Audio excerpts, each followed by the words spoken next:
This is a SciArt Santa Fe laser. We're here with Marcus Zúñiga on relearning the cosmos through multicultural consciousness, and I am Amy Pilling. I'm a member of SciArt Santa Fe, and I'm an AmericorVista, and I'm one of the organizers of the SciArt Santa Fe lasers, along with Alicia Guzman and Andrew Poli and Susan Latham. This is all part of Leonardo. LASER stands for Leonardo Art Science Evening Rendezvous, and they're informal gatherings of artists and scientists sharing presentations and conversations. So we're asking, since in person we usually do sort of live check-ins with each other to hear about each other's work, we're asking you to share that in chat if you can. So share anything, comments, questions for Marcus, anything about you or your work, and then we'd really like to know who's here and what you're all working on.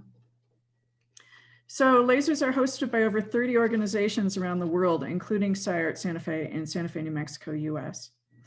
And they're part of Leonardo ISAST, which is the International Society for the Arts, Sciences, and Technology. So we encourage you to check out leonardo.info. SciArt Santa Fe is a little nonprofit run by a very dedicated and talented group of artists, scientists, and educators.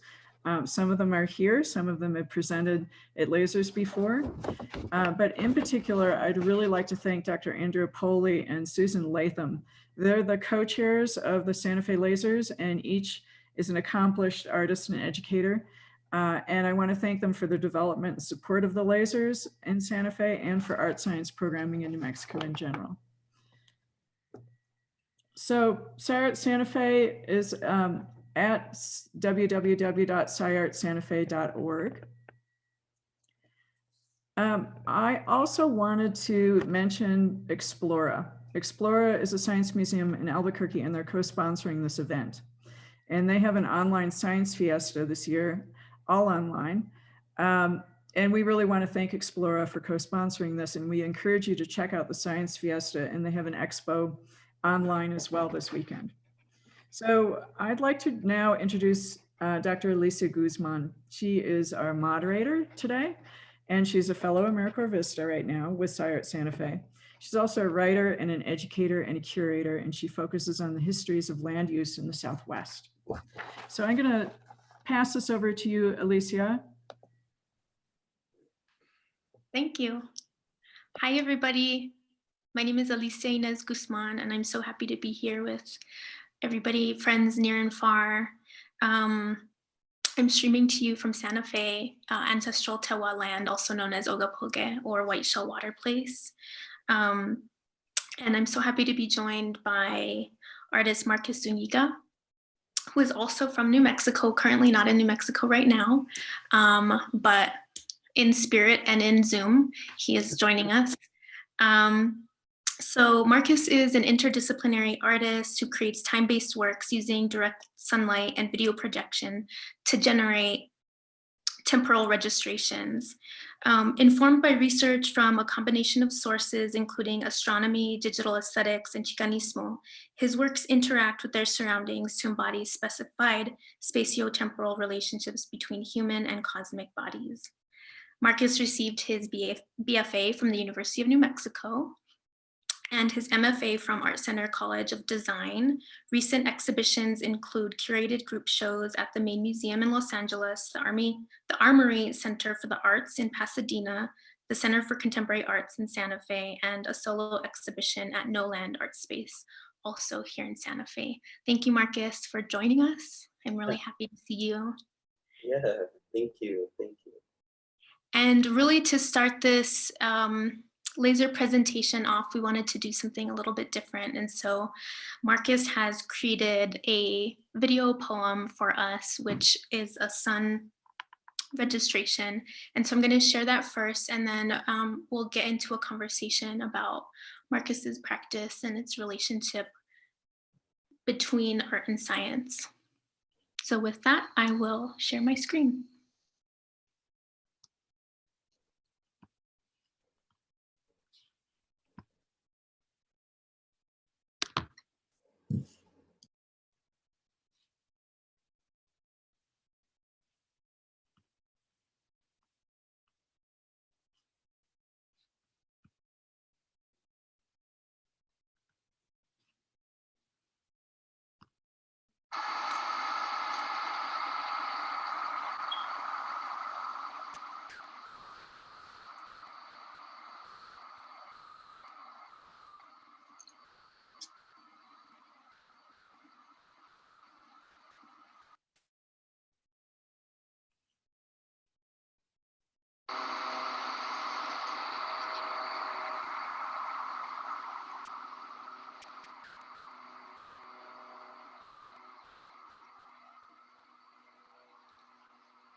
I am here when the sun is at its maximum altitude of the day.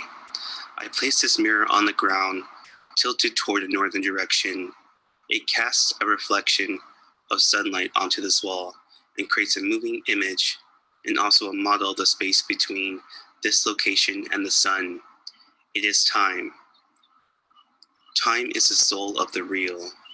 Reality is a moving image, constantly changing and ephemeral. To represent this into a form is always an abstraction of time, and time operates at different scales, its most maximal being the scale of cosmic time. Although there is the construct of human time that we would like to believe we all coexist within, that scale of time is determined by histories which we are born into and must negotiate with in order to understand what constitutes one's individual and collective reality.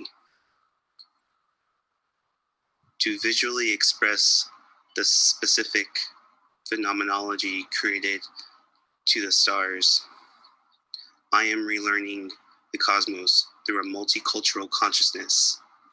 This destabilizes the human from a Earth-centered view of the universe. I see that the constellations and the stories associated with them are relative. I see that the Earth is in constant motion around the sun, around the center of the galaxy.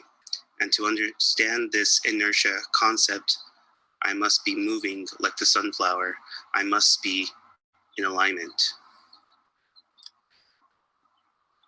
How do we embody cosmic consciousness like the heliotropic sunflower?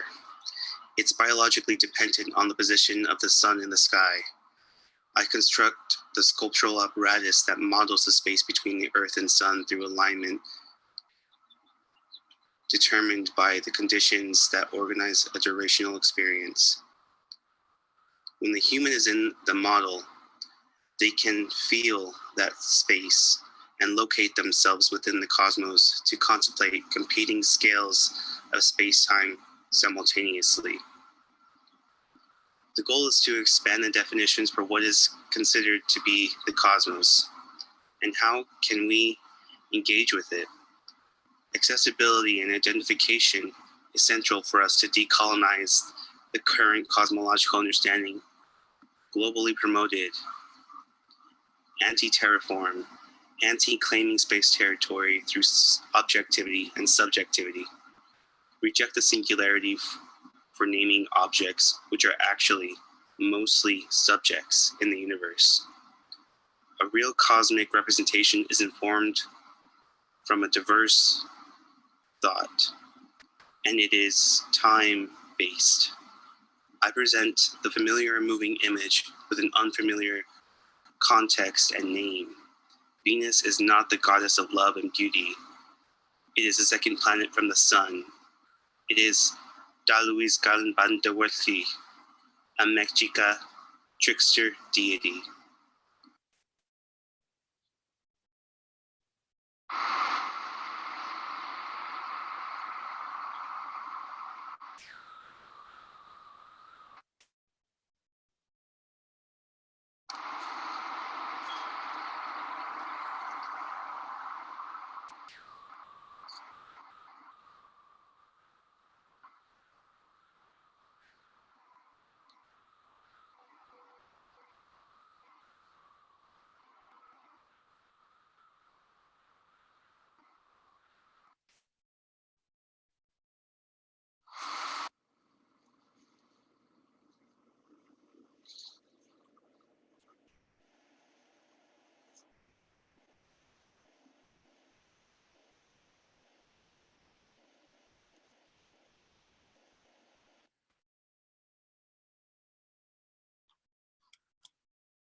All right. Are you seeing what I'm seeing?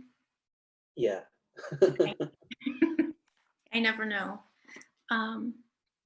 First of all, thank you, Marcus, for the video poem, I really want to ask if you can tell me about this particular video in the context of your broader artistic practice and how it plays with your interdisciplinarity, I guess. Yeah, it's sort of representative of how interdisciplinary, I think, art is informed by all different kinds of mediums. And so it's somewhere in between all these different forms of art. And my project is so, not exactly sculpture, not exactly installation, not exactly performance, and sort of like my own identity. And it's for that reason that I kind of go in this direction. And but the central component of it, is this idea of being made through the time-based medium. And because I feel like a work which is operating in that temporal space is actually more indicative of the way that the world really is represented in like an experiential sense. So what are we looking at right now? So yeah, this is an image that I took in April, right at the beginning of the pandemic, and the world was still figuring out what it was going to do, and so I went back to New Mexico for a couple of months while that was happening.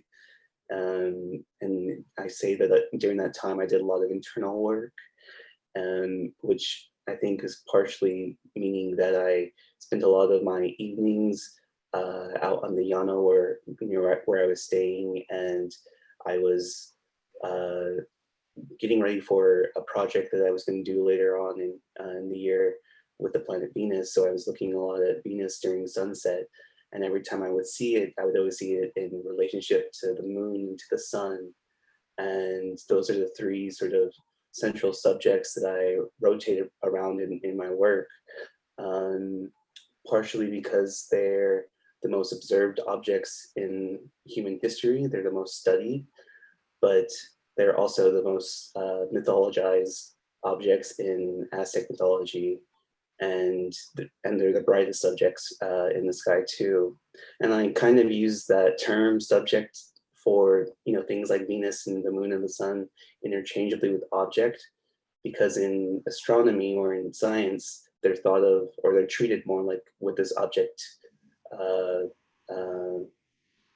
materiality, where they're sort of dissected and analyzed and stuff. But in my work, it's art. It's kind of giving agency to what these entities are, independent of the human. So in my work, they're thought of as subjects, equal to the same sort of character playing field that I am as a human or as a person, or that any animal or plant or a living kind of entity would be.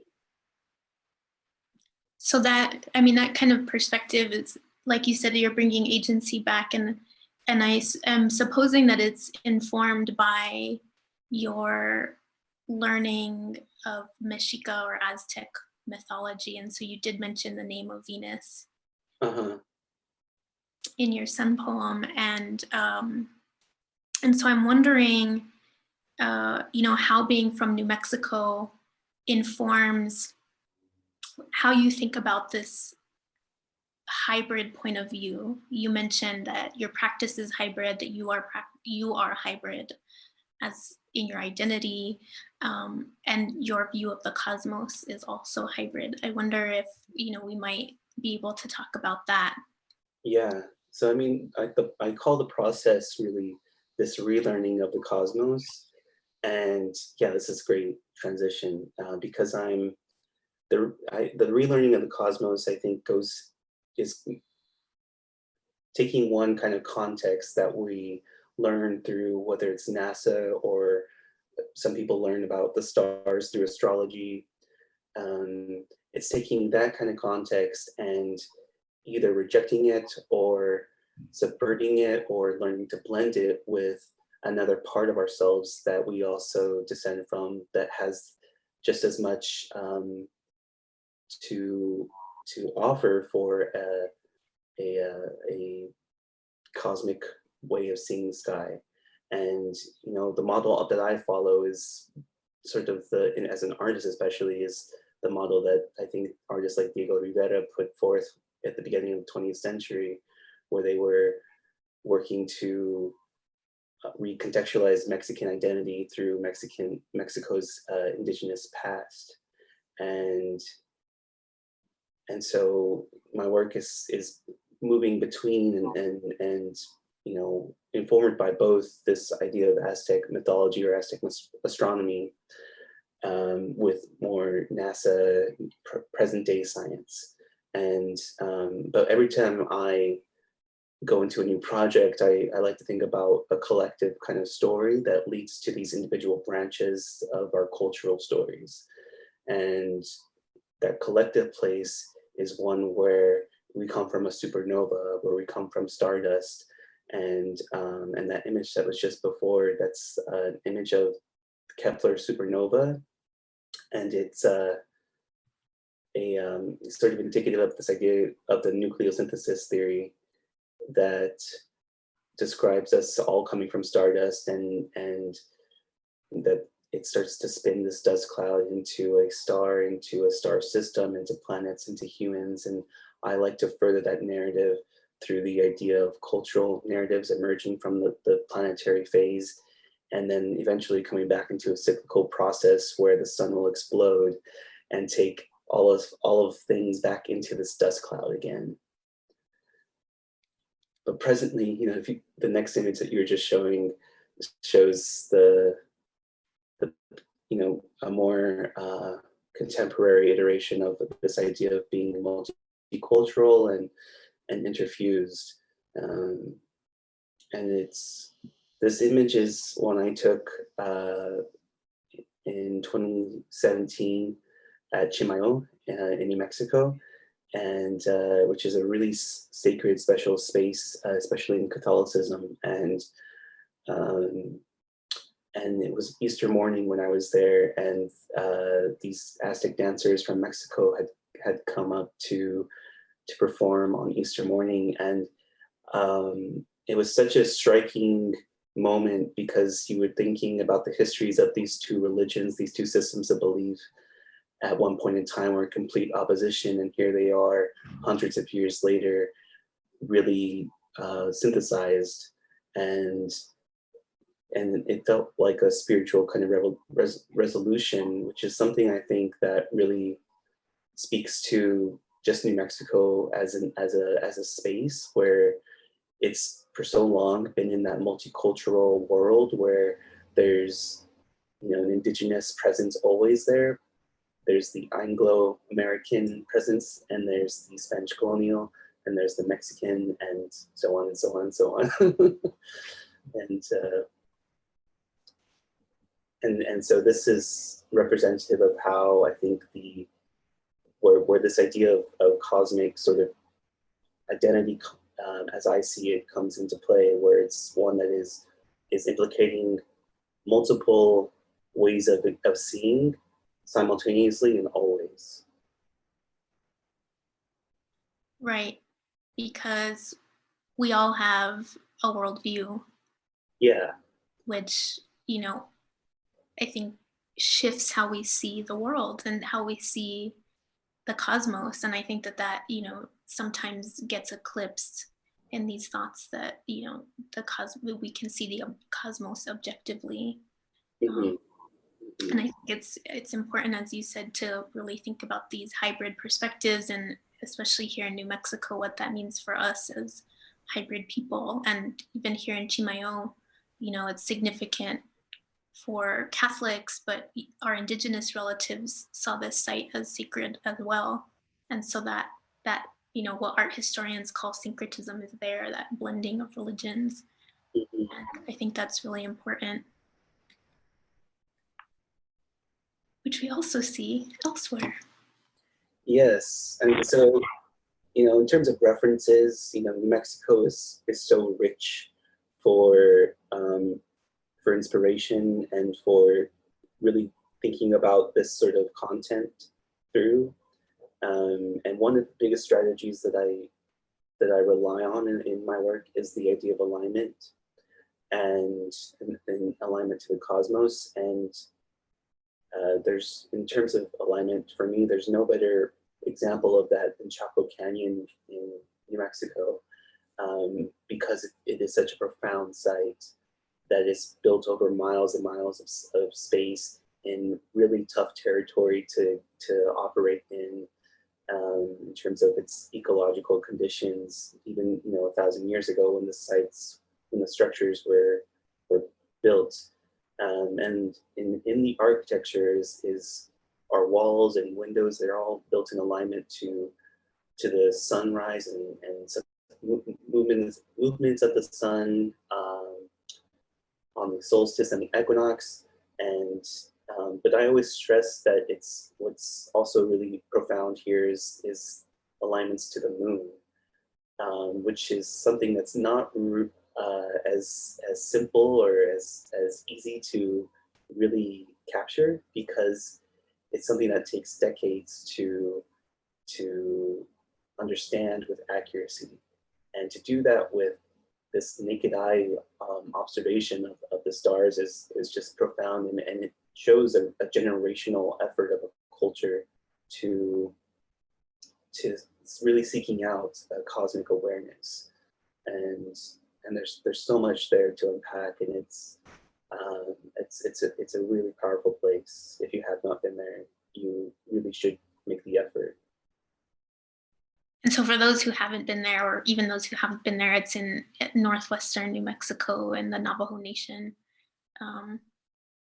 And there are several sites around Chaco Canyon, which are all interlinked and, have been characterized as ceremonial centers, as well as at different points, places where people inhabited as well. And this is all to say that this is informing your practice, right? Which has a lot to do with alignments and observation of the sun. Yeah. And it's also, this, when, I was talking earlier about how I like to go back to sort of a foundational thought for each new project. Part of that is also this history of celestial observation in New Mexico. And so that's such a prime example, and something that when I talk about unpacking, it's like, how do I think about it, this much this time? Because it's so, there's so much there. And so this is an image of a installation that I was invited to put together earlier this year, which is using this strategy of alignment. It's called Mutual Gravity with Angular Momentum. And I came to that title from after I went to a lecture on nucleosynthesis at Caltech. And it was such a exciting sort of lecture to be at, because it was one for the graduate students there in the astrophysics department. And so the language that they were using was so heavy and like beyond my comprehension, but I really wasn't trying to like totally understand everything. I was just taking it more as an aesthetic experience and the rhythm of these really complicated words that I wasn't necessarily not insightful on. And this project was pointing to this idea of how we present ourselves and how we see a moving image unfold before our eyes, especially in art sort of experience. And so I constructed this with a gold square on the ground, these 5 mirrors in the back, and that they would reflect sunlight to create that moving image experience, and that it would change and unfold as you moved around it. And at one point in the duration of when this was when the sun was activating it, you could stand between the gold square on the ground and the architecture behind it, and you would see the gold light all around you. If you tried to look at it, it would start to blind you. You would also feel its heat, and it was like you felt and also could see space materialize somewhat, and in that sort of mirrored space of what this point to the sun, and it was a model which you could then locate where you were within that space between Earth and the sun at this moment in time.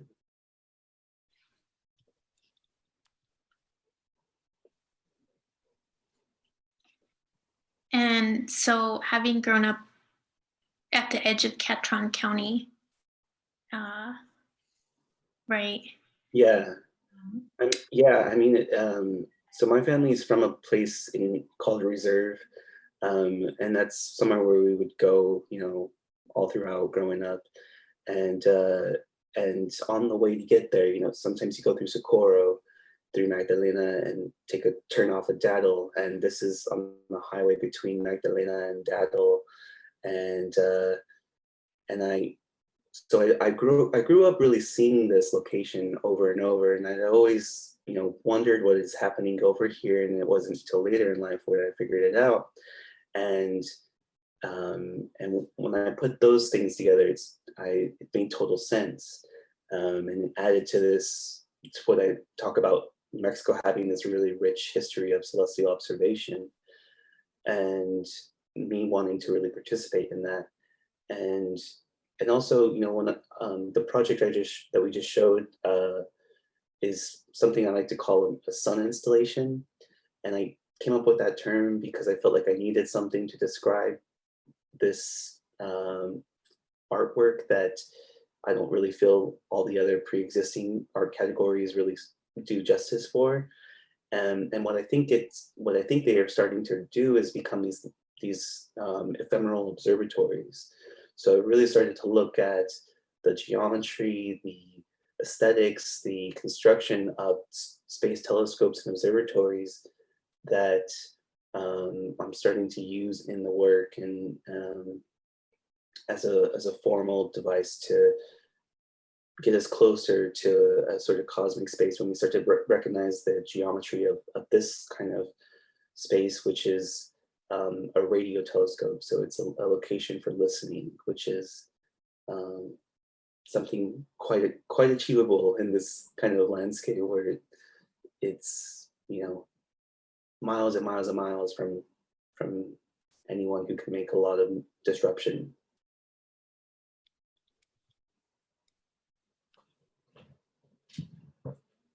There's something about scale in your work that I think is really important to think about. Like when you were talking about the sun installation that you did, that we were looking at, you know, it brings the presence of the sun and the reflection of the sun onto your body, and then we look at a place like Chaco Canyon or the Very Large Array where the scale seems much bigger. You know, the scale of the cosmos always seems so grand.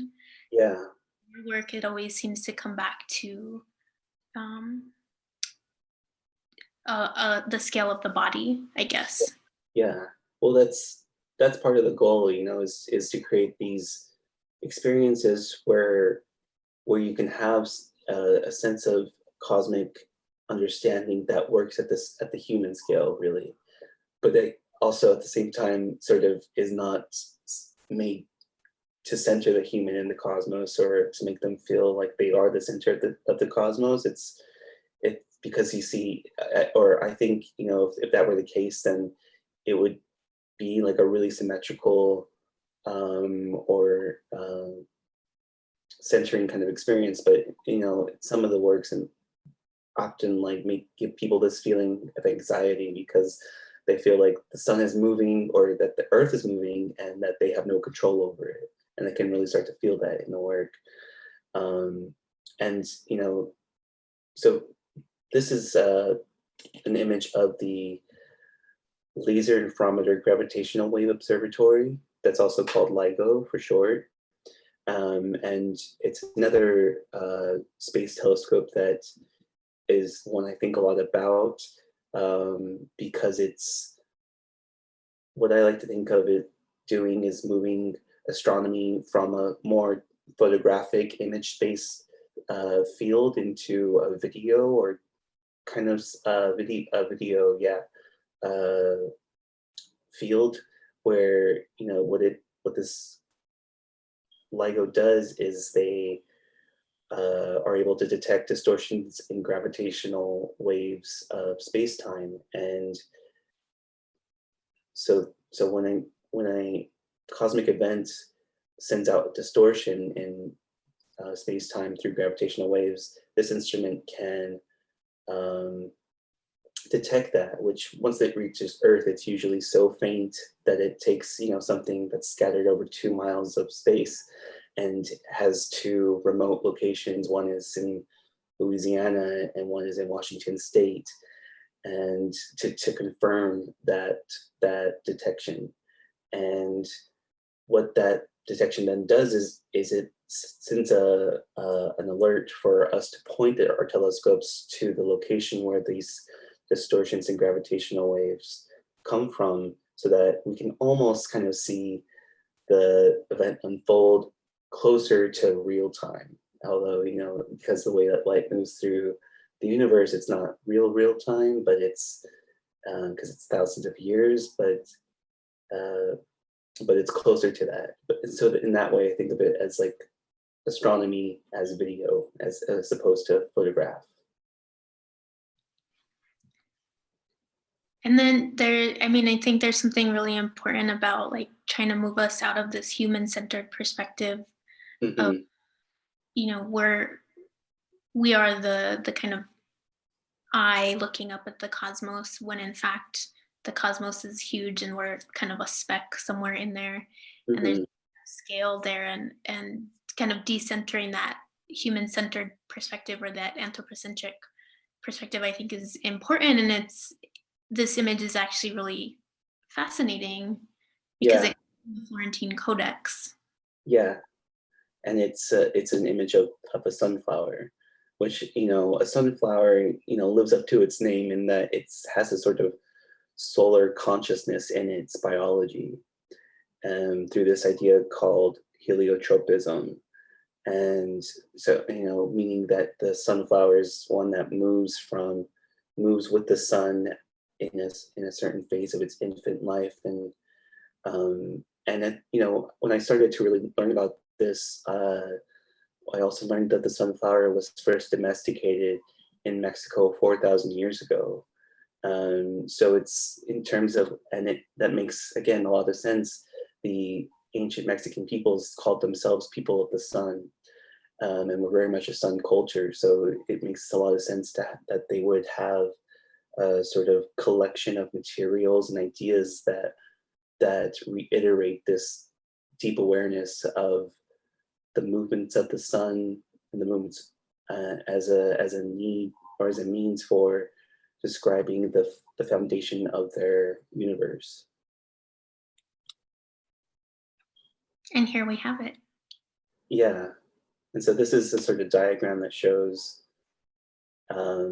just how that process works, and it's something that I used in one of my pieces, in the first sun installation that I made last year for the spring equinox.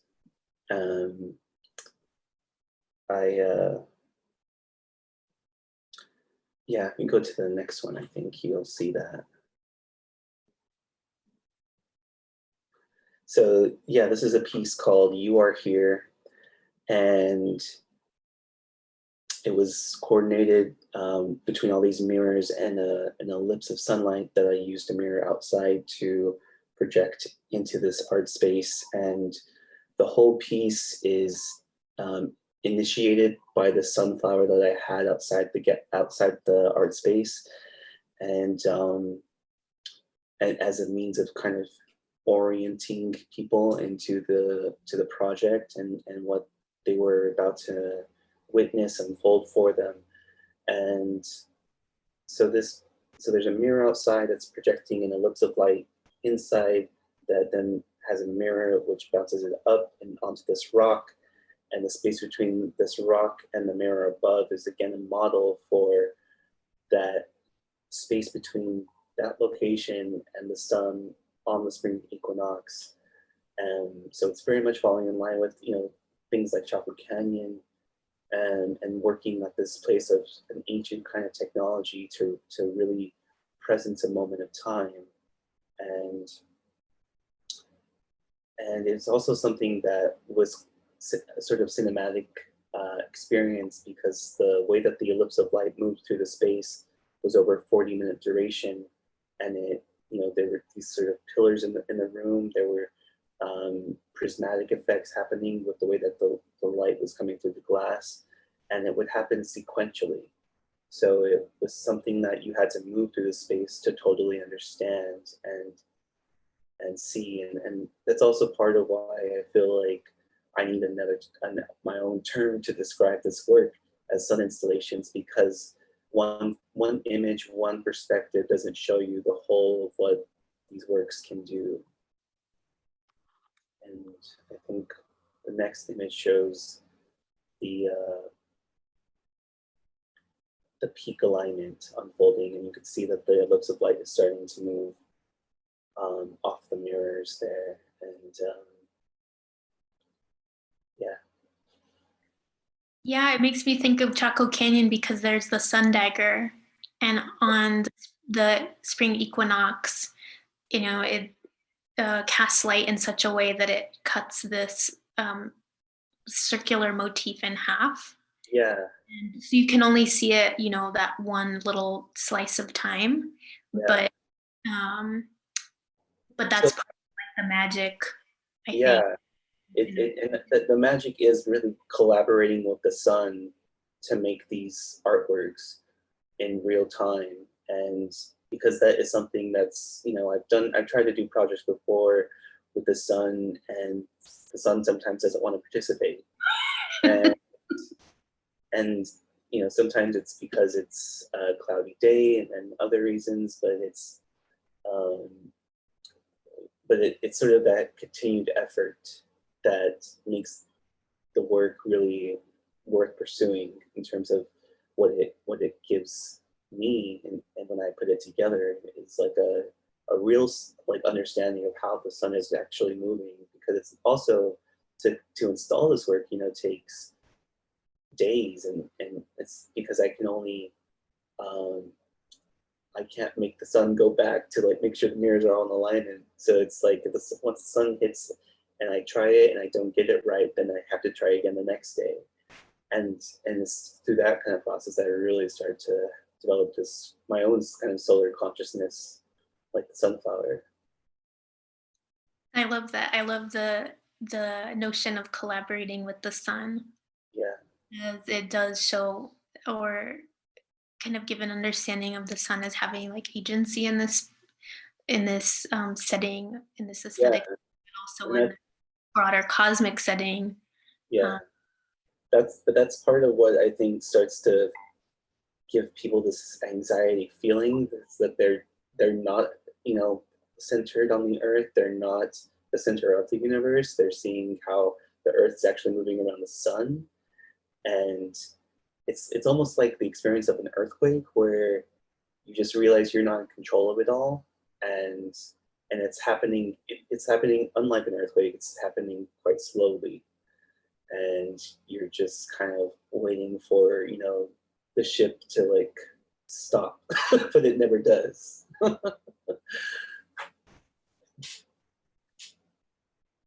Which is to say, to come back to this point about not having control. Mm-hmm. Right? What does that mean from a Western perspective when, the history of colonization, it always inflects how we think about space and ourselves in space, whether that's on the ground or the cosmos itself. Yeah. The sun installations work with this idea of the anti-monumental in mind. So they're ephemeral. They're something that doesn't require huge amounts of production to come together. They're really simple in how they're constructed, but when coordinated accurately, they can achieve really profound goals. And it's also like the sun dagger at Chocolate Canyon. And that's in opposition to an image like this that is very much promoting this idea of domination of a particular human over an entire cosmic subject, which none of us ever really have the right to claim.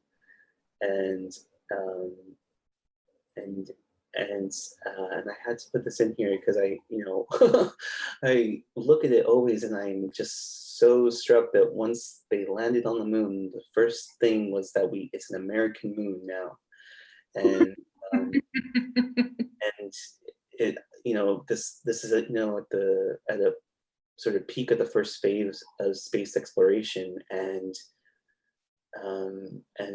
what I'm doing with my own work is questioning, what is the goal for space exploration, and what are we really going to accomplish with the ideas of claiming space territory that, as scientists and astronomers love to constantly remind us that, we can never really exist there. That if you go to the moon, you would die in this amount of time. If you went to any planet, you would die in this amount of time. And that's something I think a lot about, how the way that astronomers kind of negotiate the way that they express ideas that are maybe sometimes beyond, the common understanding, and that operate at more this academic level. And one of the ways I think that they like to speak to us is when they say how quickly we'll die in any given location in space, which varies. It's kind of interesting. So you'll survive like a few seconds longer in one planet than you would in another.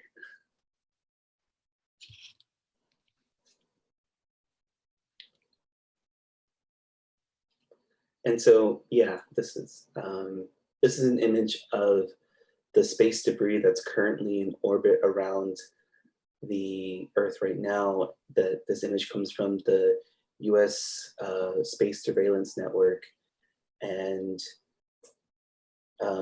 it's very much, in my opinion, a consequence of this working towards space exploration with this idea of domination of the monumental, of colonizing space, of claiming space, is that we start to leave our footprint in a way which we're not conscious of.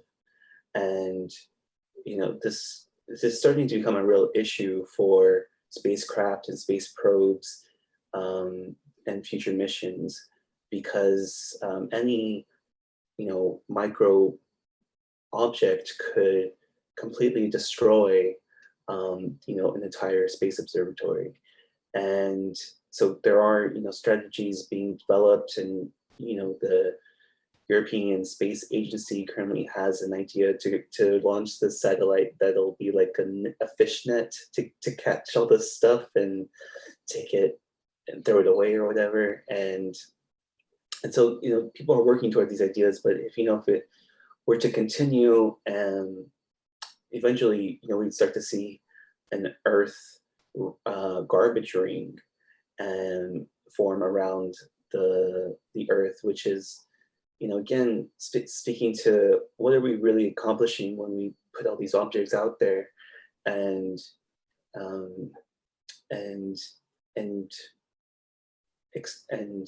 projecting this idea that we're claiming space with them.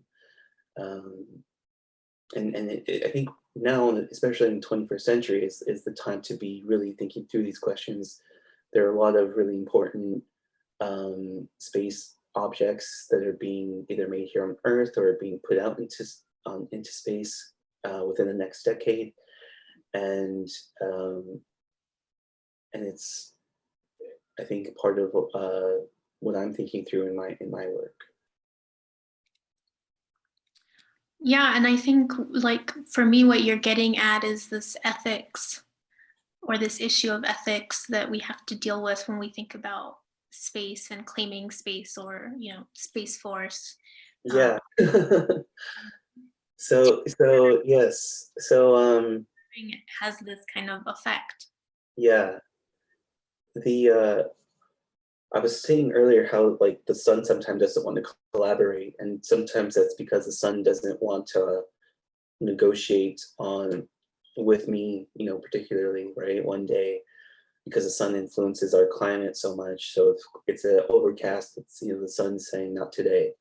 But then other times, it's because of us that I'm not able to work with the sun. And this, I had that experience with this piece, which I did in the California desert. And I was meant to do it in August, but there was a huge fire that totally clouded the sky. And I was using the moon in this project, so it was not going to work at all. And I had to really think about that, you know, because to feel like I was addressing that. And it worked out that I kind of already was. So this is another sun installation that I call cenote. And cenote is a Mayan concept of the underworld water pool that is connected to the upper world. And so, you know, you would have some sort of ritual ceremony performed toward the cenote, and that would bring rain from the upper world. So it was this idea of sacrificing something to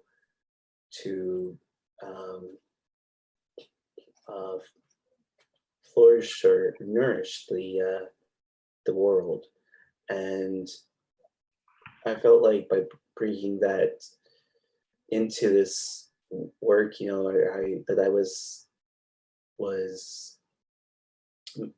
bringing a sense of awareness for seeing the space as it really is and what it's really going through in terms of its environmental stress. And so this was set up more sculpturally, I think, than other projects I've done, where I had a telescope that funneled the moonlight through onto this mirror down below. And then I think you go to the next image, you see the mirror below, which has, you see the shadow there on one side of the mirror. But then there's also a shadow on the front side of the mirror too, that's coming from another mirror behind. And I think that's in the next image. And so that's the other mirror there. And what these objects all did in coordination with each other was kind of complicate that modeling of space that I talk about, between a cosmic body and the earth, with a human in between that. And also what it was challenging was the idea of the sun, really, how do we receive sunlight? And so that I was using the mirror, or sorry, the moon as a mirror for reflecting sunlight into this project. And all the while thinking of connecting an underworldly location to the upper world.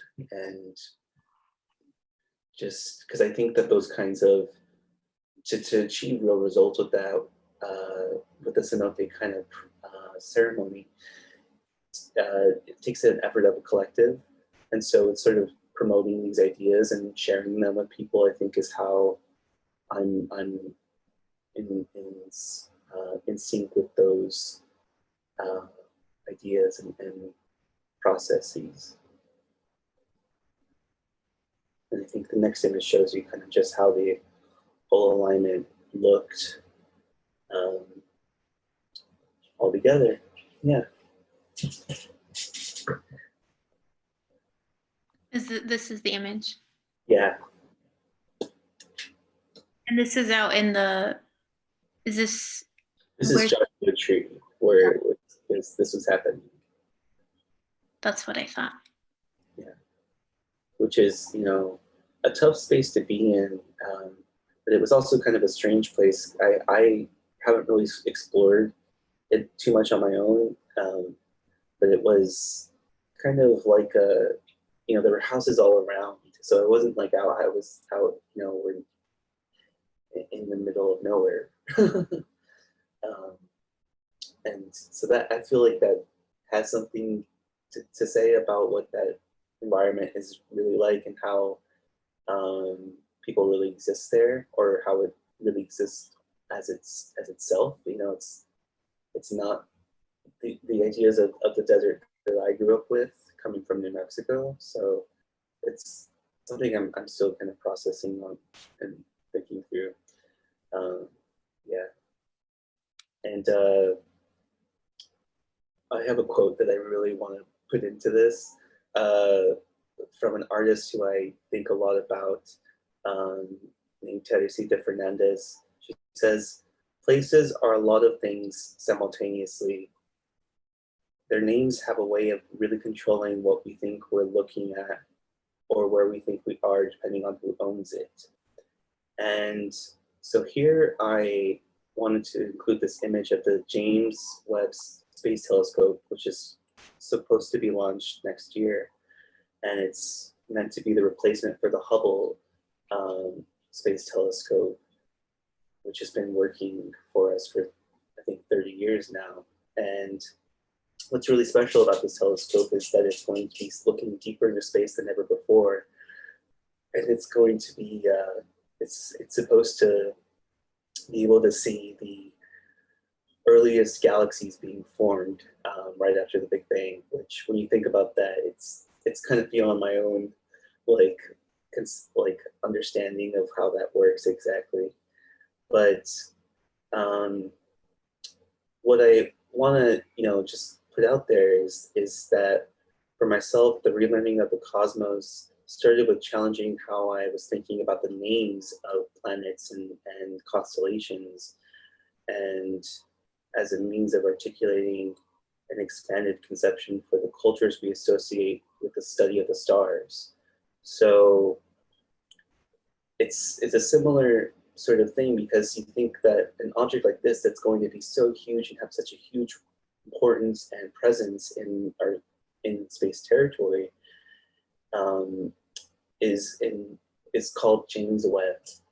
And that does something to how you think about how you can enter that, how you think of yourself in relationship to it when you're not someone who comes from the background of James Webb, who was the director of NASA during the Apollo missions in the 60s. So during the peak moment of NASA's kind of story, in a sense. And what we, if you can watch a movie like Hidden Figures and quickly learn what the culture of NASA was like during that time. And so when we reference these ideas of a particular moment, a particular person from a particular place, it's not that they don't deserve recognition. It's more of how are we putting out a cosmic object like this and subjecting it to one way of seeing, when the idea of cosmos is to be collective and to be everything. And how can we be everything when we only see one thing? So the cosmic consciousness is a hybrid consciousness. Yeah. And so this is, an example, I think, of how that works in conjunction to an object like the James Webb Telescope. So this is an image that came from a Turkish astronomer who works at the University of Arizona, named Ukrin Mutlu Paktil. And it was a huge significant discovery when she found this galaxy, because it has space between its inner core and this outer ring, but it also has an inner ring. So she basically discovered a whole new kind of galaxy that's, like a spiral or a sombrero galaxy, but this is now what they call Ukrin's galaxy. So, this is an example of how we start to see an implication of how we really do become cosmic through the way that we think about objects in terms of naming them, and how we see, that when we look at the sky, we can see that we think of this galaxy because a Turkish astronomer found it, and a Turkish astronomer has a way of thinking, a way of seeing, a way of describing things and thinking about things because of where she comes from. And And that so, if we are going to project our own names onto the cosmos, the name should be collectively cosmic, and that they should be diverse and representative of the selection of who we are culturally across the globe.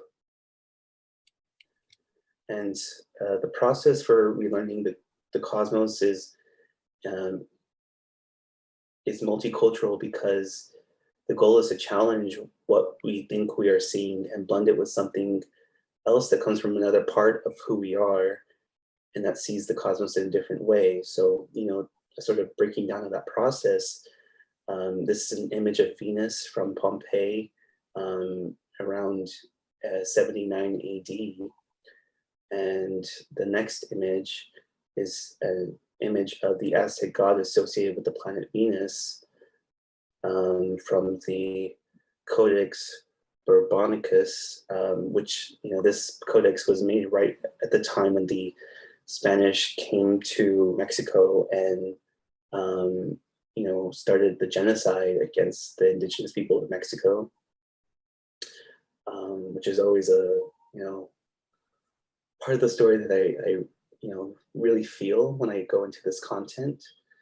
And the next image is a planet that is captured by the Akatsuki spacecraft in 2018 by the Japanese Aerospace Exploration Agency. And the next image is a still from a video I made of Venus in 2015. I turned my telescope with a camera pointed at the eyepiece of the telescope, and I recorded the planet as it moved across the sky. And once I reviewed the video, I wanted to call it Daluis Kanpanduetli, which is a Mexica trickster god whose companion animal is a white hummingbird. And here we have something like a white hummingbird. Yes, and it's kind of, that we started with Venus and we went through this whole process to arrive at a multicultural way of thinking about what this star, what this planet is, and how I think that when we start to really expand our cultural accounting for, or even our astronomical accounting for what subjects can be, we get closer to knowing what they really are. And it's, in the case of Venus, it's quite pertinent, given that recently a major discovery was made in the atmosphere of Venus, that there are gases being produced that are that are evidence of life existing in the atmosphere of Venus, which for so long the narrative has been that life is not possible on Venus at all, and yet now we're seeing that it might be, and that when we take that into consideration with this process of relearning the cosmos, I think it starts to really just represent things for as they really are, and get us closer to a truer sense of describing our reality. So in that sense, knowledge isn't about domination. It's more about acknowledgement, and the acknowledgement of multiplicity, hybridity, of multicultural, of the aspects that make anything multicultural, which is hybridity itself. Yes, absolutely. So I'm going to stop the share, and if anybody has any questions, we can take them now. I know we're right at an hour from when we started, but if there are questions, I invite them through the chat. But one question I have, and I think you've probably gotten it before, is why did you become an artist instead of an astronomer? Well, I feel like I was kind of wise in like, because I've always had this interest in the stars, and I've it's partially been interested in astronomy, but I took some astronomy classes and I just didn't feel like I was really getting closer to the content I really wanted to know about. And when I started to try to determine what that would be, it didn't seem like there was any pre-existing sources or curriculum that could really point me in that direction. So being an artist is a sort of solution for learning about the cosmos in a way which I think really meets the yearning that I have for a sense of connection. So we have one question in the chat, and it's really about the codex. So the first image from the codex with the sunflower, that was the Codex Florentine, right? Yeah. Okay, and then the next codex with, you have to name the codex. And that's Barbonicus, right? Yeah, yeah. And can you repeat the name of the trickster god? Daluis kan Pandawakli. It's the Aztec god with the longest name, which is also kind of fun, because it's like, that video is just this one image, but it has this really long, hard name to pronounce. But I love that, tension. Yes, and the image is quite beautiful because it has kind of like that continuation of some motifs at the top, which they almost look like flames. Yeah. So we have a question. I wonder if you could speak a little to the power of languages and naming in general, and the implications of changing who names what.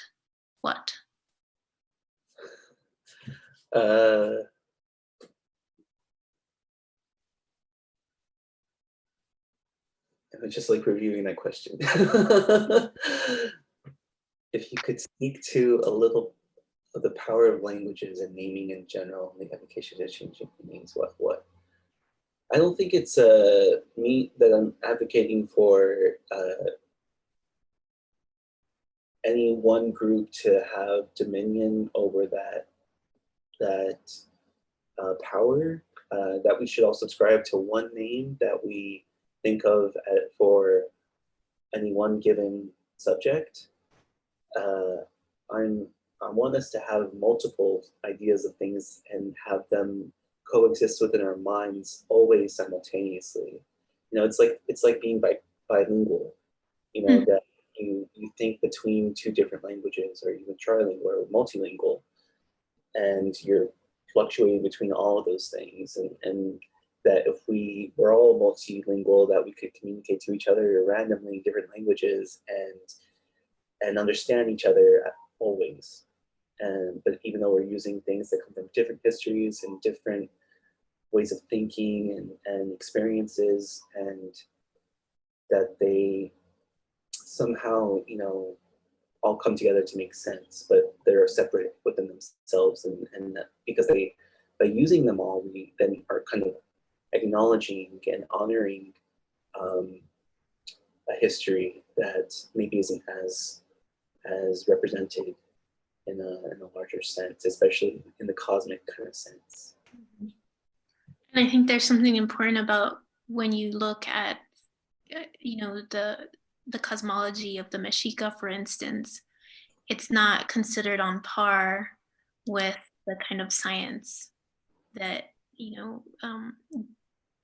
is dominating our perspectives today, even though if we shifted our perspective to this kind of perspective of multiplicity, we could acknowledge the very fact that Mexica cosmology is indeed very complex as the scientific languages we have today.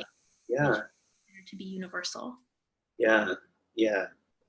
I mean, it's also, part of my project is starting to become to really recognize the contemporary condition of these ancient ways of thinking, or these other cultural ways of thinking that I don't feel like we grow up really with an awareness for in the United States.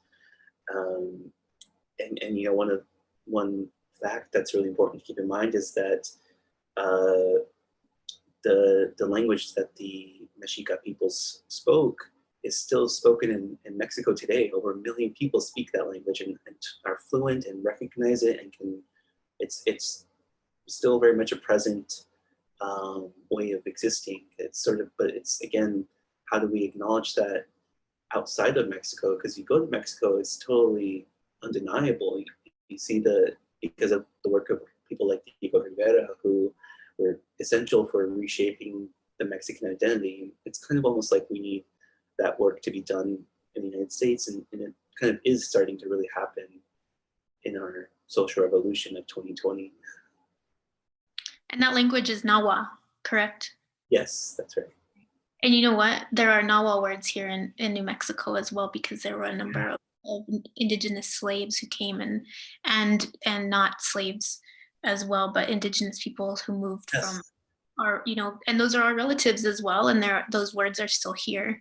And, they're embedded in our water systems, for example. So, so I think that's important to acknowledge for. Exactly. I mean, when I lived in Santa Fe, I'm not from northern New Mexico, so a lot of that history I had to learn when I lived in Santa Fe for a few years. And one of the locations that's really important, that speaks to your point of this connection between Mexico and New Mexico, is the San Miguel Chapel, which was built by enslaved indigenous people from Mexico, who, again, like you're saying, were brought here and synthesized into the culture, and brought what they had with them into the fabric of New Mexico. And I when you go into that location, you definitely feel this flux between things, and what's really important, though, is to not lose sight of the language and the naming and the identity of what is still there, because it's to do so, I think, is that's when things start to haunt us, and when we start to deteriorate and move towards these narratives of domination and white supremacy that aren't really generative for anyone besides white supremacy. And on that note, I think we'll end there. I want to thank you so much, Marcus, for talking to us today and for really helping me, and I think all of us, really think through, or begin to think through, what a cosmic understanding could be, as multiplicity and as this kind of multiple perspective, especially given the fact that you're from New Mexico, and the fact that to be from New Mexico is to be hybrid. Yes. So yes. so much. Thank you, everybody, for joining us. This will be posted on sayarsantafe.org, and we hope that you will join us for our next lasers, which will be forthcoming. Thank you.